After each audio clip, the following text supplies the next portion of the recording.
প্রথমবারের মতো ট্রাম্প প্রশাসনের সমালোচনা করার একদিন পরই সরকারি দক্ষতা বিভাগ ডিওজিই ছাড়ার ঘোষণা দিলেন মহাকাশ ও প্রযুক্তি ধনকুবের ইলন মাস্ক। বিষয়টি বার্তা সংস্থা রয়টার্সকে নিশ্চিত করেছেন হোয়াইট হাউসের একজন ঊর্ধ্বতন কর্মকর্তা।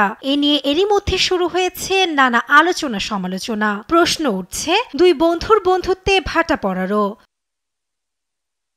এর আগে সিবিএস নিউজে দেয়া এক সাক্ষাৎকারে প্রস্তাবিত বিগ বিউটিফুল কর ও ব্যয় বিল নিয়ে প্রথমবারের মতো বন্ধু ট্রাম্পের প্রতি হতাশা প্রকাশ করেন ইলন মাস্ক। জানান, একটি বিল একই সঙ্গে বড় ও সুন্দর হতে পারে না। সেই সঙ্গে বিলটি ফেডারেল ঘাটতি বৃদ্ধি সহ সরকারি দক্ষতা বিভাগের কাজকে দুর্বল করে তুলবে বলেও জানান। এর একদিন পরই এলো পদত্যাগের আনুষ্ঠানিক ঘোষণা। এক্সের এক পোস্টে ট্রাম্পের বন্ধু মাস্ক জানান, সরকারি দক্ষতা বিভাগে নেতৃত্ব দেওয়ার সময় ফুরিয়ে এসেছে। এ সময় এ বিভাগে কাজ করতে দেওয়ার সুযোগ করে দেয়ায় ট্রাম্পকে ধন্যবাদও জানান মাস্ক।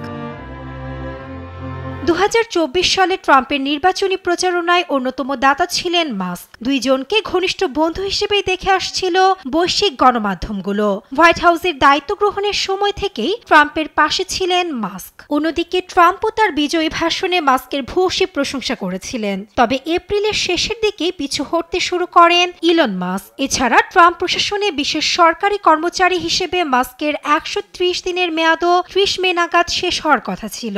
অন্যদিকে টানা কয়েকবার স্পেস এক্সের ব্যর্থতায় এবার নিজের ব্যবসার দিকে মন দিবেন মাস্ক, ধারণা বিশ্লেষকদের।